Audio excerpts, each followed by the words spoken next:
Assalamualaikum teman-teman. Perkenalkan nama saya Nanda Tiara Afifa Alam, NPM 19010030, program studi PG PAUD semester 2. Jadi, di sini saya akan menceritakan novel dari filsafat yang berjudul Filsafat dan Pengalaman.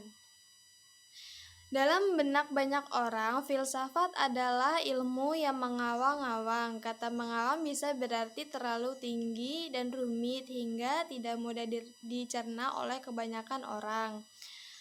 Tapi mengawang bisa juga berarti tidak realistis, konyol, kegiatan orang yang kurang kerjaan. Ketika dunia digerakkan oleh kesibukan mencari uang sebanyak-banyaknya dan diramaikan oleh hiruk-pikuk pemburu kenikmatan karir, popularitas, dan kekayaan, filsafat tampak bagai verbalisme kosong, bagai daftar menu yang menawan tanpa ada makanan. Ketika ilmu pengetahuan empirik dan teknologi menghasilkan demikian banyak hal konkret dan telah mengubah kehidupan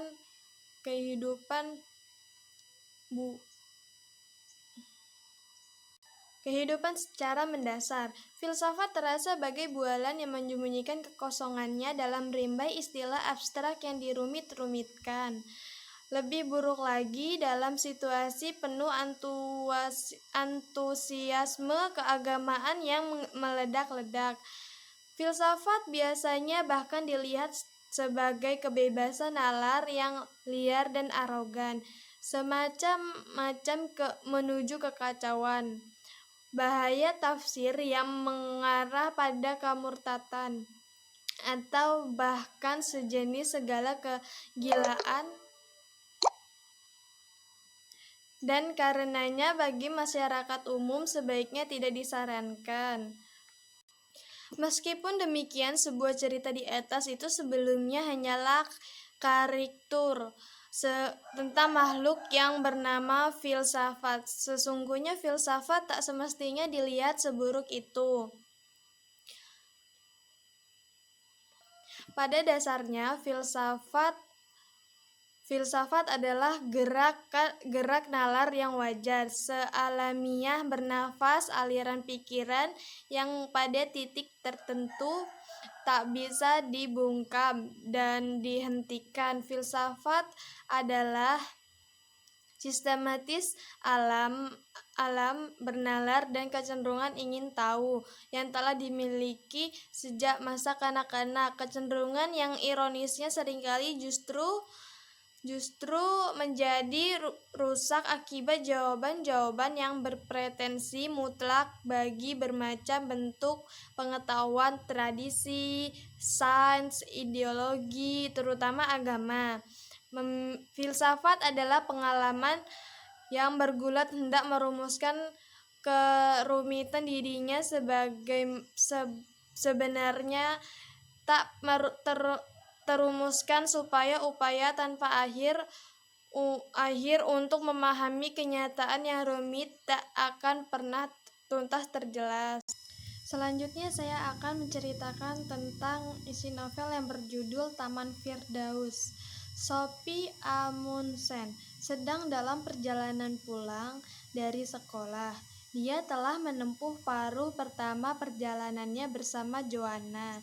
Mereka membicarakan robot Joanna yang beranggapan otak manusia itu seperti komputer yang sangat canggih. Sophie tidak terlalu sepakat, tentunya manusia bukan sekedar sepotong perangkat keras. Ketika sampai di depan pasar swalayan, mereka berpisah. Sophie tinggal di daerah pinggiran kota dan jaraknya dari sekolah hampir 2 kali lebih jauh dari rumah Joanna. Tidak ada rumah lain di sebelahnya, jadi rumah tersebut seakan-akan berada di ujung dunia. Di dekat situ ada hutan. Dia berbelok menuju Clover Close. Di ujung jalan ada tikungan tajam yang dikenal sebagai Captain Bend. Orang-orang jarang melewati melewati jalan itu, kecuali pada akhir pekan saat awal bulan Mei di beberapa kebun pohon buah dikelilingi dengan bertandan-tandan dafodil. Pohon-pohon birkin telah diselimuti daun berwarna hijau pucat. Sungguh luar biasa betapa semuanya bersemi pada musim ini. Apa yang membuat limpah warna hijau daunan bermunculan dari bumi yang mati begitu. Sekianlah penjelasan dari saya akhiri. Wassalamualaikum warahmatullahi wabarakatuh.